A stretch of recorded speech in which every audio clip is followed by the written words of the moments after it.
tonight. The topic of tonight's panel is social justice initiatives around the world. And it's a fitting topic for Shavuot because there's a huge Jewish social justice initiative in the story of Shavuot. On Shavuot, we read the story of Ruth. And a big part of the story of Ruth, as children, you sort of learn it as, this poor widowed woman who came to Israel and she became Jewish, and she meets the richest man in Israel, and she marries him, and her great-grandchild is David. But what we might have lost with her is the Jewish social justice element of her story. How did she meet her husband, Boaz? She went to the field to pick up grains and other crops, because those crops were left in the corner of his field, which is the commandment of Ke'ah. In the Bible, it says you have to leave, anybody who has a big field has to leave a certain area of it for the poor so that they can pick up and have food if they don't have their own field. And that's where Ruth went. And so I thought it was an especially fitting topic to talk about social justice, when social justice plays a huge role in the story of this holiday. So we have several people here representing different countries around the world to speak to us about social justice initiatives in their countries. And I will read a little bit about each one of them, and then they will talk about the initiatives. So first we have Łukasz Krivel from the Czech Republic. He did politics-related topics related to projects in the U.S.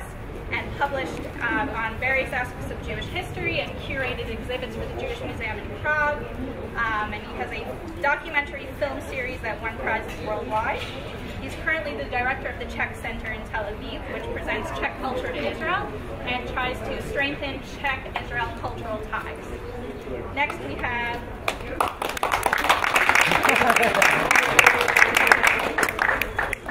Ofer Kronfeld, who's the head of Havaya, which provides alternative Israeli life cycle ceremonies, emphasis on weddings for those who can't get married through the rabbinate in Israel.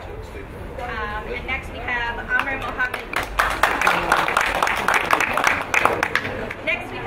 Mohammed Yusuf El Sayed, who's the political counselor in the Egyptian embassy in Tel Aviv. He was previously posted in Sierra Leone.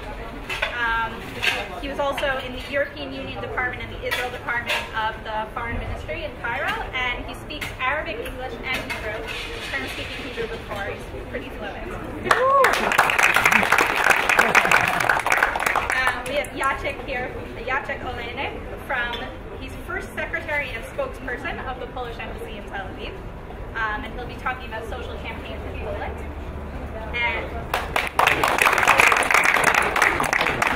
And finally, we have Natalia Yakimchuk, the head of the Russian Cultural Center in Tel Aviv, and first secretary of the Russian embassy in Israel. Each of you have about 5 minutes to talk about a social initiative or multiple social initiatives in your country. And go ahead. Good evening. I decided to talk about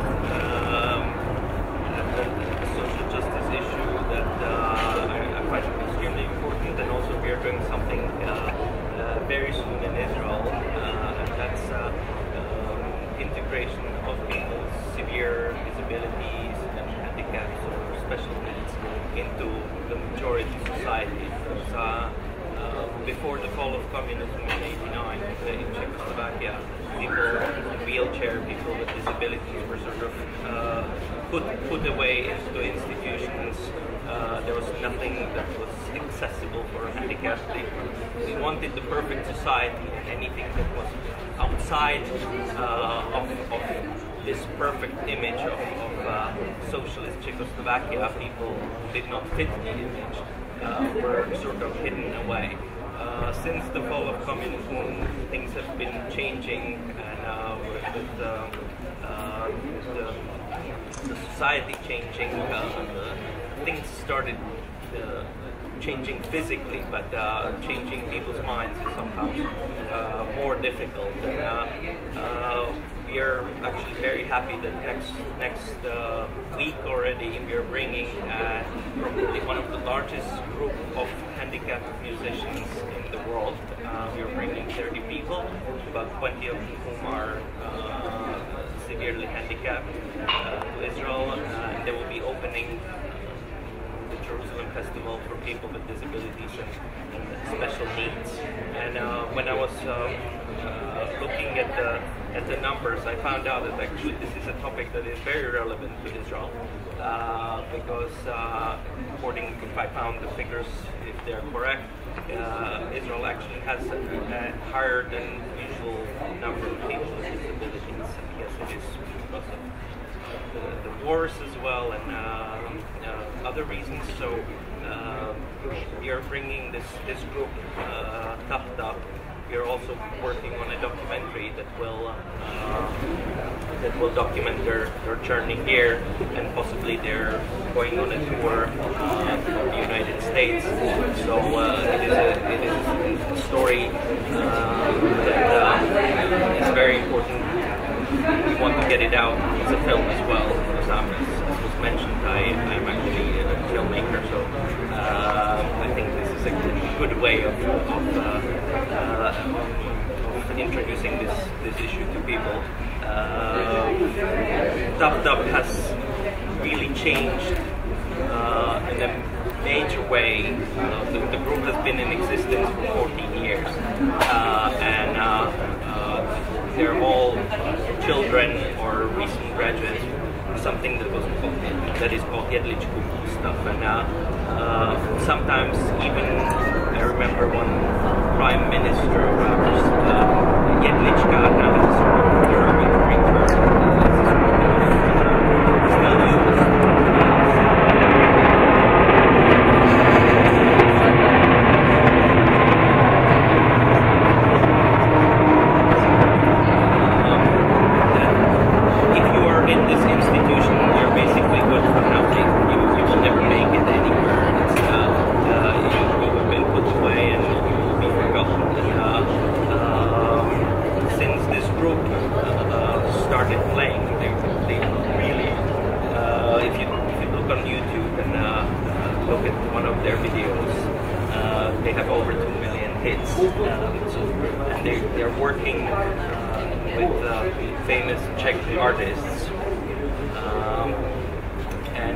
And you can really see how they're changing the perspective. That's why we want to introduce them to the Israeli public as well.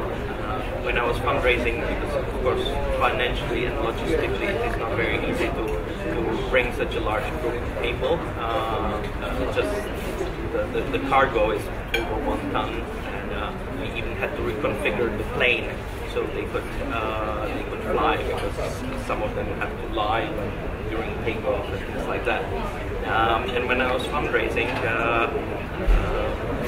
people told me, I won't mention the company, they said people will come, normal people will come to an event like that, like these people were, something strange. So it still takes some time to change the mindset, but I hope that you will get a chance to come on the 12th to Jerusalem Theater, and you will see for yourself, because they have so much energy, and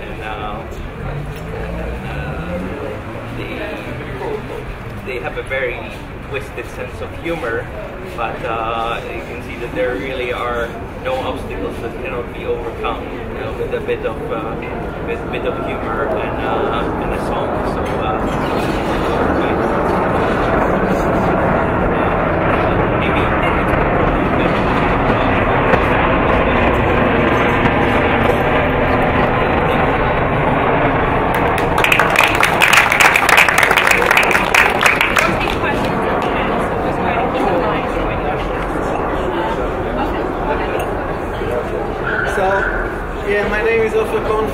I speak in English, though my Hebrew is better.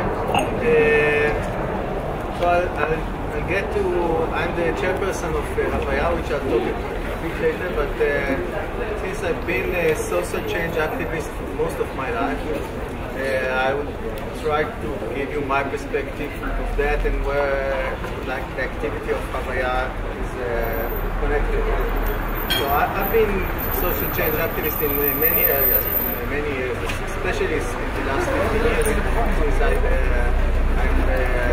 what's called high-tech veteran. So I sold my company 15 years ago and I'm just doing whatever I want. And what I want is basically social change. I'm heavily involved in the politics. I've been the chief of staff for the Labour Party and for sharing technology up until last year. So I understand, I think, some things about social change in Israel. So I want to start with something which I want to point out. There was a big social change movement in Israel in summer of 11, and there was some energy was basically around social economic issues, but as the result of that, there was like a feeling of change, and then probably the government in Israel now is probably, in economic terms, probably the most right-wing government ever in Israel in economic terms, which I think I can judge fairly well being a PhD in economics. So it's not always that changes that start in the street get translated into political change. It's not always the case. Sometimes changes that start in the streets or start in people's lives is not translated into political terms because politics usually is like an equilibrium. There are many issues that affect politics. So from this perspective, I want to get to where Havaya is working. We are working on the issues in weddings. The situation in Israel is, as probably most of you know, is complicated. Israeli marriages are segregated. It's segregated, and it's been so, I think, from the Ottoman time. And people can marry according to their religion. So people from Jews can marry Jews, Christians can marry Christians, and Muslims can marry Muslims. And there's no interreligious marriages, there's no way of being wed. And there are about, I think, 600,000 people who have no religion registered. And so they actually can't marry with no one in here. So this is the situation, which is obviously wrong. I mean, it's not very hard to understand why it's wrong. But I would say it's against nature that people can marry according to their will. So and this needs to be changed from one hand, and like there is general acceptance in the Israeli public that this needs to be changed. On the other hand, if you look at politics, there are suggestions to change it in the last maybe 40 years. Suggestions. Zero chances of getting past the place. So I think we understand that. In Havaya, we try to facilitate the ability of people to get married, even though they can be wed in Israel. So in Israel, I think in the last 15 years, there is a major change in how people understand weddings. So I just give you some information about it. There are about 20% of the people who are married in Israel get married outside Israel. So about 20%. It's like about, I think now it's about 8,000 couples are going abroad and getting married outside Israel. About half, maybe 60% of them can get married in Israel, but decide they want out. Probably from what we understand, what we talk with people, is that because they don't want to go to the Rabbanu, to get married in the Rabbanu, because it's a way of process. The second thing that started just about the same time, I think it's from the same reason, it's because of the big immigration wave from the former Soviet Union. There is, especially in the center of Israel, there are more couples who don't get married at all. Just live together. This used to be the case many years, but now they live together and have children and don't get married. This is very typical to like northern countries in Europe, where, let's say in Scandinavia, 70 to 80% live like that. They don't get registered as married. But in religious surroundings, like in Israel, about 80% in Europe still get married. In Israel, it used to be very high. It used to be around maybe 96%. But this has changed in the last 15 years, and the number of people who live in cohabitation is growing larger. So this is where we were. We in Havaya, we have like, we now finished the next course. So we have, I think, like 40 ceremony officiators who conduct weddings all over Israel, and you can pick up the phone and call us if you want to get married, and there's no one willing to wed you. Or if you want a secular Jewish wedding, we conduct secular Jewish weddings in Israel. And by that, and we enable people to express their culture, which is Jewish and secular, and also to have a ceremony in front of the family, friends, people from their work, and so they can express their love and say we are married, and forget about what the government says. So, and we support that in many ways. So you can get a certificate, etc. And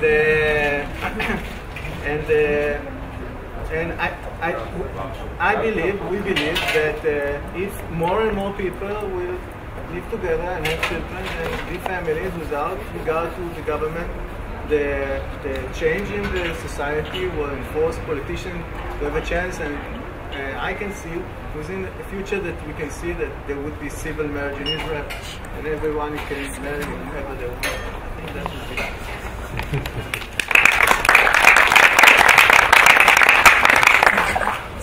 Well, first of all, thank you very much for inviting us. Thank you, Fishka, and Chag Sameach to everybody. I'm really happy to be with you here. I'm going to talk about an organization in Egypt called Masr al-Khair, or The Good Egypt. For several decades, and for very complex reasons that we're not going to discuss today, Egypt has been suffering from a mismatch between growth in population and poor economic growth. And for that reason, we have been with the situation in which we have a quite large population, now more than 90 million people, with hard problems with poverty, unemployment, also poor public services. So Masr al-Khair has been changing the concept of social movement in Egypt from the traditional charity organization that raise funds and then allocate some financial support to the poor people by investing in this huge human resource that Egypt has at the time when they are suffering from unemployment and poverty. Masr al-Khair decided to invest in this huge resources by raising funds, but instead of getting direct allocations to the poor and to those in need, decided to invest in them. So in a sense, it is replicating the Chinese proverb: instead of giving somebody a fish, better teach him or her how to fish. So Masr al-Khair is working through four main fields: solidarity, social solidarity, in which is also follows the traditional way of charity, raising funds and giving to the poor. But at the same time, it also involves giving microfinance and helping people developing their own businesses. The second field is education, where it offers fellowships for those who wants to study either in the school or the university level. The third field is health, where it invests in improving the conditions of public hospitals, and at the same time financing research on the diseases that are most common in Egypt, like diabetes and hepatitis C. The fourth field is scientific research, where it finances scientific research conducted in Egypt through Egyptian scholars. In this particular field that Egypt needs most in agriculture, in energy, and in health. So far, I mean, the organization itself started working in 2007. So far, it has offered its support for hundreds of thousands of Egyptian people. You might not see this very influential, given the part of these problems, economic problems, have led to the revolution in Egypt in 2011. But still, Egypt is quite large in population and still needs great work on this part. However, I would say that this is the best way to do it. If we start investing in the human resources instead of just giving them some money to shopping or just buy the basic needs, this would not help. This might help in the short term, but not do the same in the long term. So better invest in education, in businesses, and also in improving in the public sector that has so far not being done well by the government. In this way, I believe in the long term, this will affect a huge number of people in Egypt, particularly the youth, who need these services to start their own lives. At the same time, Muslim Care is also working with international partners, as well as with the religious scholars in Egypt who are also Christian and Egyptian Muslims. I wish we could have also a Jewish community out there. There are still some very small, but at the same time they're using their influence to raise funds, get publicity for their own projects, and at the same time reach out for the large audience they need, which is the. Thank you very much.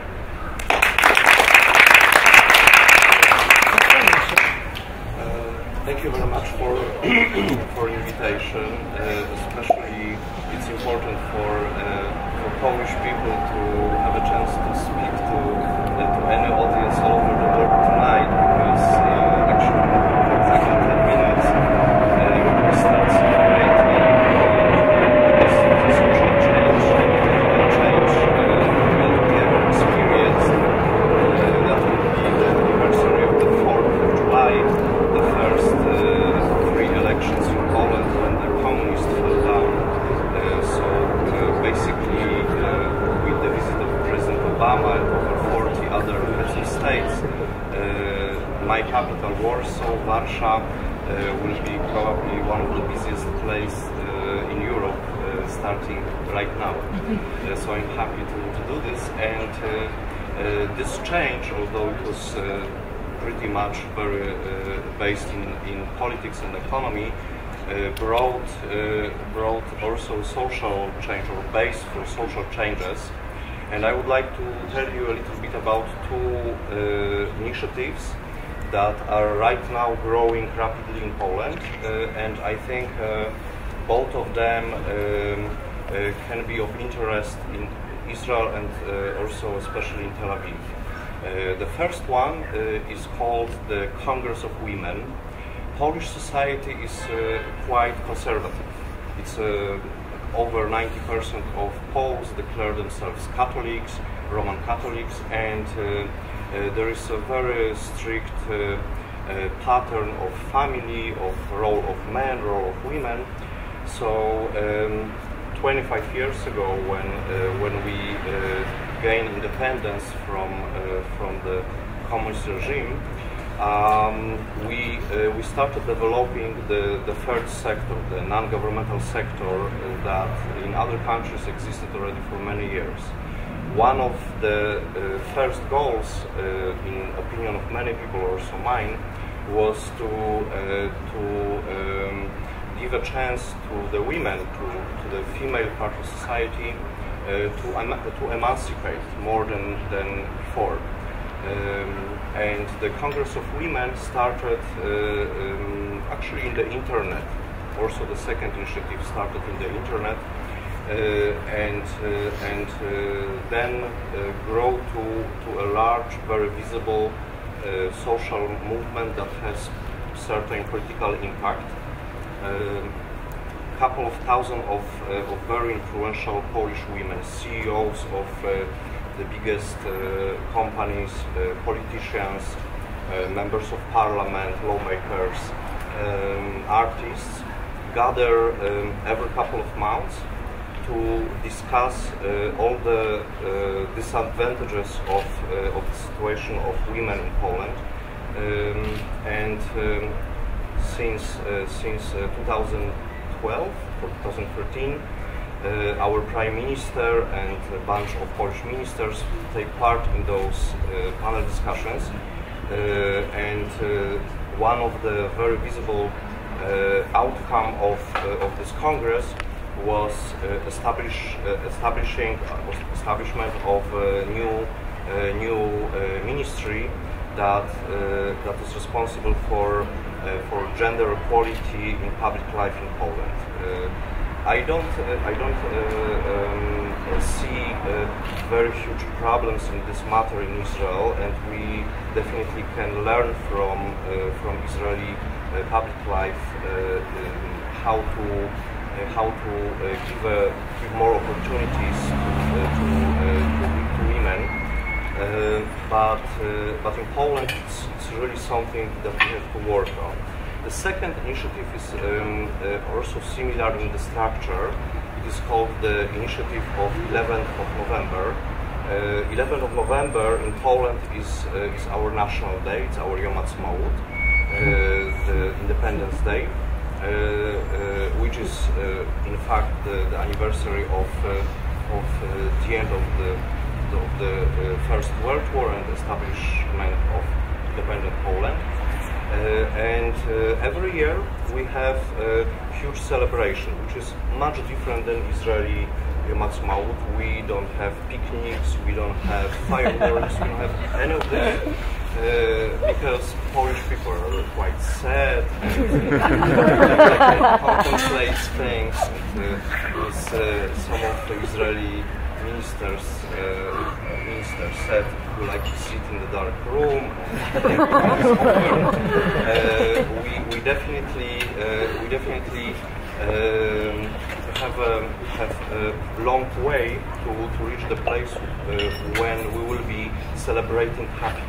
So our way is to have parades, but rather with military component than happy, colorful people.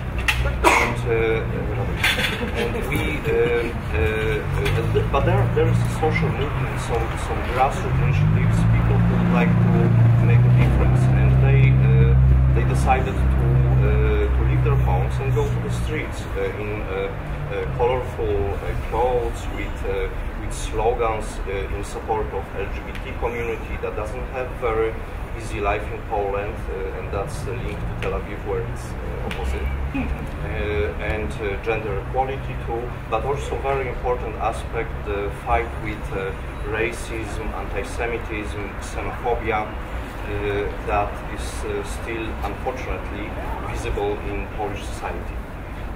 So once they started the rallies, once they started to be visible, their opponents, neo-Nazi organizations, some far-right-wing parties wanted to show them their place. And last year, on November 11th, there were riots in Warsaw for the first time since any of us can remember. Cars were burned down. Russian embassy was attacked from one of the sides. Nothing happened really, but but the symbol of that night was in the center of Warsaw. There is a big car roundabout with the artistic installation, which is a rainbow, a really beautiful installation, which obviously is also a symbol of the gay and lesbian movements. And it was set on fire by some right-wing activists, skinheads in Warsaw, and it was burned down.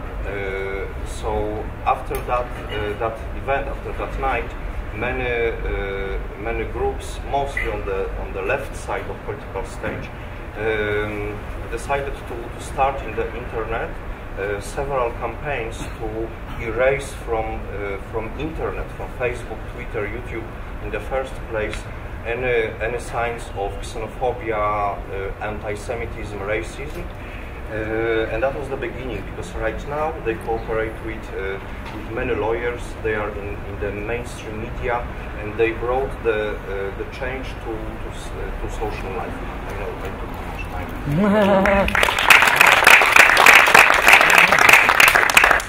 Yeah.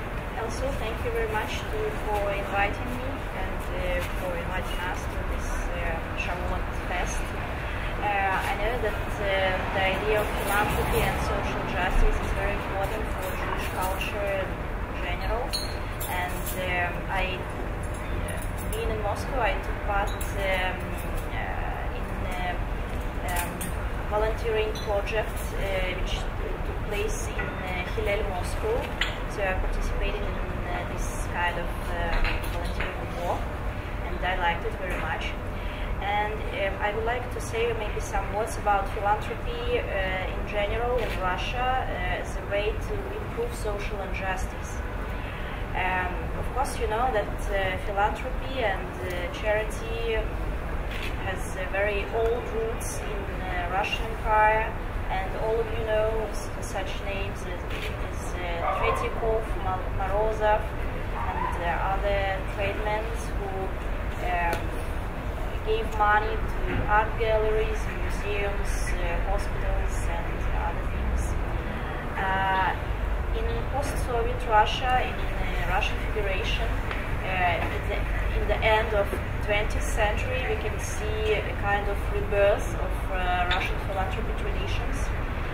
And now we can see philanthropy on different levels and of different kinds. First of all, it's of course corporative philanthropy. In Russia we have an organization called Donors Forum. It's a partnership of Russian and foreign companies, organizations which give money to philanthropy, to charity. About 40, I think, organizations, companies, banks, foundations take part in this partnership. For example, such a big industrial group as Severstal, Norilsk Nickel, I don't know, but I'm sure you understand. Also, I would like to say that I think a very important role in rebirth, in this the process of rebirth of Russian philanthropy, played foreign foundations such as Charity Aid Foundation from Great Britain, for example, or the foundation of MacArthur, which acts very active in Russia today also. Also we have private philanthropy. First of all, it's the foundation of very rich people in Russia, of our oligarchs, the foundation of Prokhorov, Deripaska, Batanin, and other rich men. They also try to improve social injustice and give money to hospitals, poor people, and talented students who can't pay for their education. The new, I think, which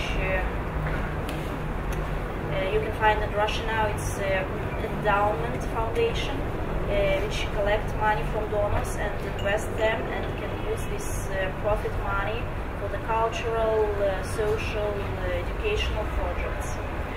I think now, especially in big cities such as Moscow and St. Petersburg, to take part in volunteering projects or in philanthropy, it's part of culture and the part of social life, and a lot of young people act very actively in this field. It's also a kind of fashion because they usually organize festivals, concerts, round tables, to collecting money for so that will be.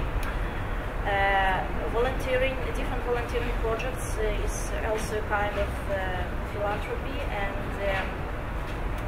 they have different organizations which help old people, handicaps,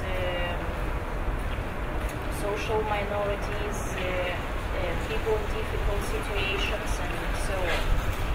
For example, I think at the end of the last year we have the big project of the first Russian TV channel to collect money for the victims of flood in Far East in Russia.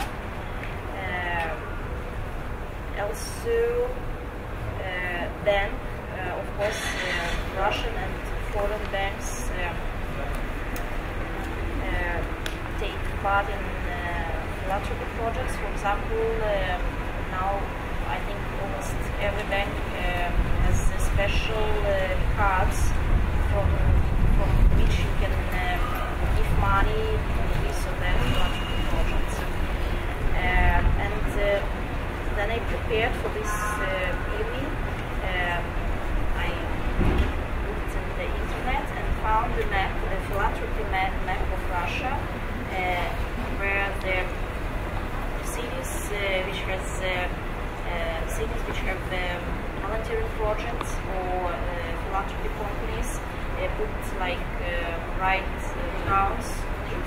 And unfortunately, only the central part of Russia and the big cities, as I said, as Moscow or St. Petersburg, they had these red stickers.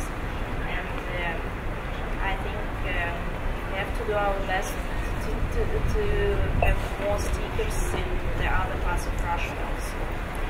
And the Russian Cultural Center will also cooperate with the Fishka and with other volunteering programs such as Art of Time, for example, and we organized several events to help children, some technology,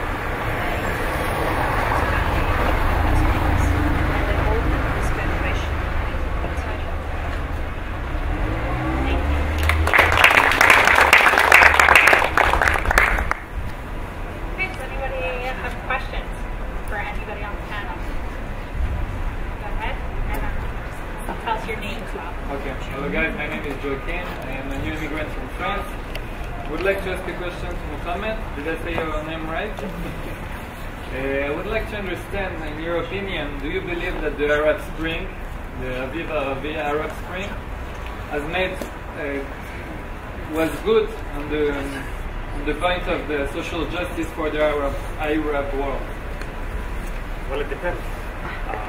First of all, I think the injustice, the social and the economic injustice that has been existing in the Arab world for so much time is certainly one cause of the Arab revolutions, which you might call the Arab Spring. On the other hand, part of the Arab revolution has been exploited by extremists who do not really belong to those who initiated the Arab Spring, or even are keen to help them in their basic needs. So it came with a counter effect on these very social and economic demands of those who initiated the revolution, and the masses, of course, who still require this social justice. So it's an Arab Spring, but with some clouds. Yes. My name is Fred. I have a question for you. Avaya. Avaya, yeah. I'm originally from France as well. And I think that the issue that you're trying to address in Israel is actually really important. My question is going to be very simple. Have you tried to speak with the Rabbanut to try to change the state of mind? Why? Because you mentioned two kinds of populations. It's getting married abroad, and the second population was the population from the Soviet Union. Some of them were recognized as a Jewish population. They served in the IDF, And now, once they want to get married, they're told you cannot get married according to the Jewish tradition. The question is very simple. Have you tried to speak to them? Are they stubborn? Yes. Have I personally tried to speak with them? This is what your question? Actually not. It's a waste of time. This organization, which is responsible for the weddings in Israel, is probably one of the most conservative, unchanging institutions in Israel. It actually gets extreme all the time. I mean, it's getting harder and harder to get married in Israel. And I think it's a dead end. But I didn't talk with the Rabbanut as an organization personally. Okay, so I'm sorry, I just want to ask you another question. As I told you, I met Aya from France a couple of months ago. Yes. What if I want to get married in Israel? Yes. Is it possible to get married in Israel according to the Rabbanut? Or do I have to go to Cyprus, or to Czech Republic, to whatever, Bangkok, whatever, to get married according to the... I just don't understand. What's the point of getting married in Israel? What's the point of coming to Israel as a Jew and not being recognized as a Jew when it comes to get married in Israel according to the Jewish tradition? So I tell you what I think. I think that the situation in Israel is wrong, but basically what I recommend for all the people who come to ask me about it is not to get married in Israel. My best suggestion for you Is to go back to Paris to get married? No. That is that if you want to live with a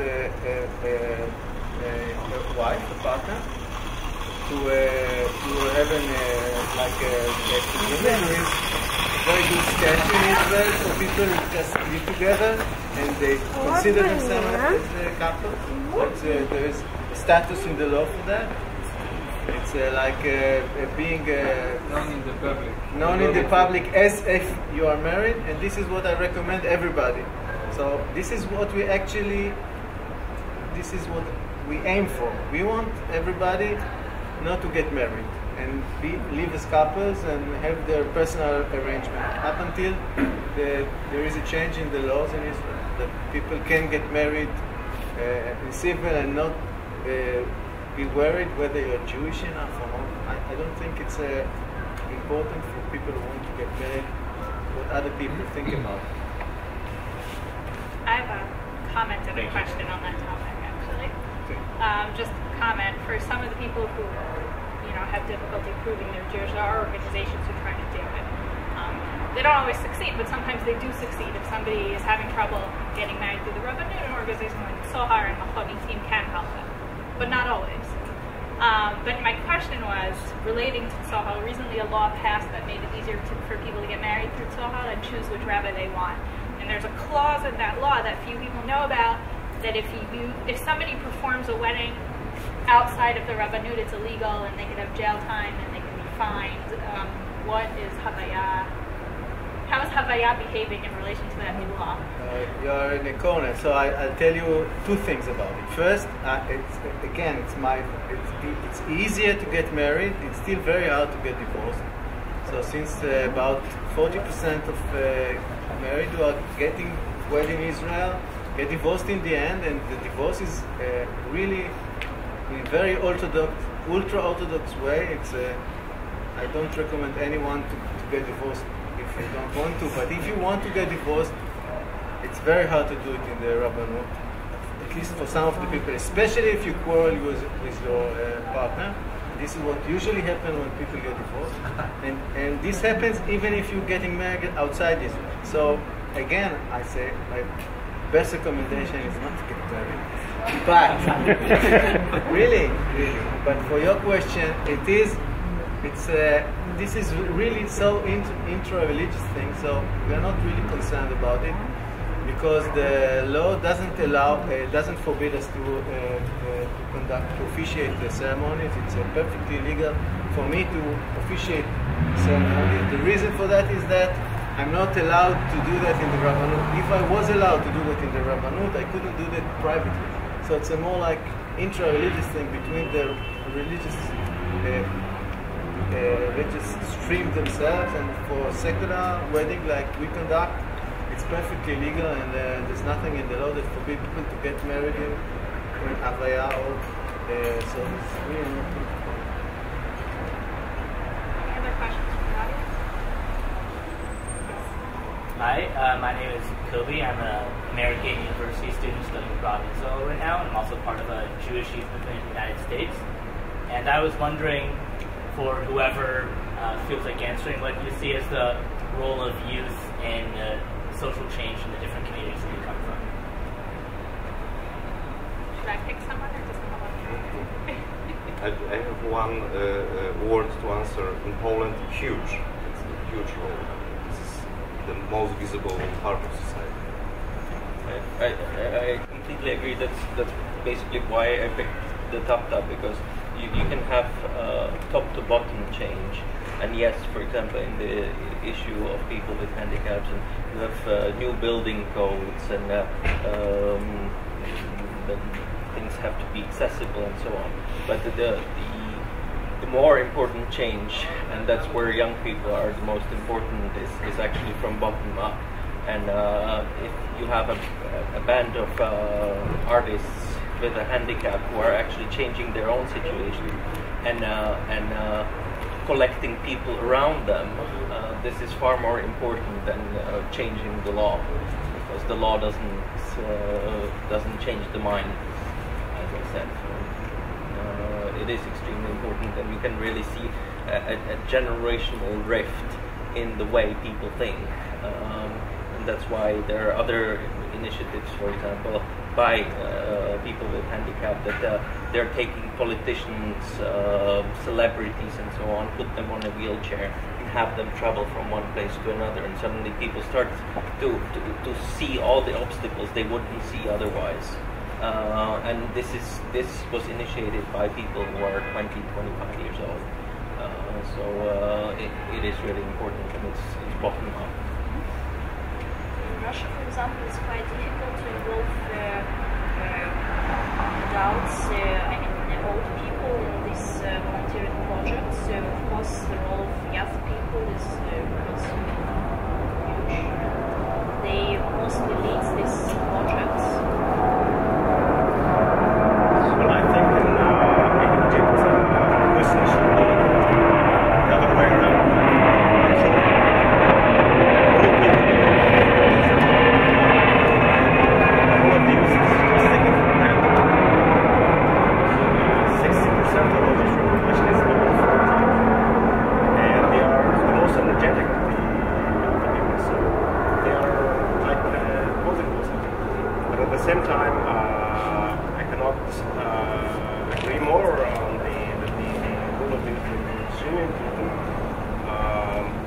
I gave of the organization is typically for the youth. Those are the people that have initiated it. They are working it, and they are at the same time they're its own target. I have a question again. Israel is a very young country. How old is Israel? 60 plus years old.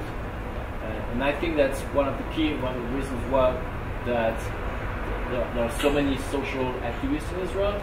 I was wondering if in Czech Republic, that is an independent country since 1930, no, 1918, but yes, with some. Yeah, with ups and downs, yeah, some occupations in between. I was wondering how big is the third sector in your country? Are people interested in doing some initiatives It is growing. It is definitely growing. But as I mentioned before, '89 it was really unthinkable, and you didn't have much of a civil society. The change came after '89, and particularly with our first post-communist president Havel, who made a huge change. It went down a bit with the following president, who was very much against the civil society. So the society polarized a little bit. That you had the sort of people who believe in civil society, and then people who believe in strictly political parties. But I am happy to say that I think the civil society is winning, and TopTop is just one of the examples of these initiatives that are sort of trying to change the situation themselves, not waiting for a change to come from the top. Mostly in the biggest city. Of course, it is concentrated more in the bigger cities, but I wouldn't say that it's only Prague. It's definitely it's more city-based, but it's quite understandable because of the bigger populations, better ways of organization, more opportunities to actually organize. So, but it's not limited to cities only. It really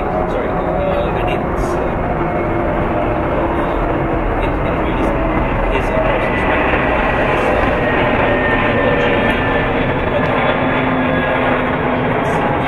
Gender, gay and lesbian issues, and so on. Prague is a big pride event as well. So and other cities. So it is really across the spectrum. We have two other sort of former communist countries on the panel, and I'm sort of interested in general in your countries how society was able to make that shift where the government really was everything and was supposed to provide everything to a situation in which individuals can really take initiative and help each other. Yeah. I think you answered that pretty well. Yeah. Well, I only can add. Say that I agree, and it's tough. We don't have like Americans or probably the French society, even Israeli society. We don't have. I'm not sure about you, Egyptian. We're African. We don't have patterns of non-governmental work of this third sector, and we are learning philanthropy. We had philanthropy based on very rich people in the 19th century, but modern philanthropy that you know from America and Israel and other countries, we are studying it. We are getting know-how. We send our activists abroad so they can have scholarships or internships at different NGOs, including Israel, and we need to learn. It's getting better. As I started my presentation with this statement that it's 25 years of freedom in Poland. So for 25 years we are learning. We are not that fast learners, but we're getting there.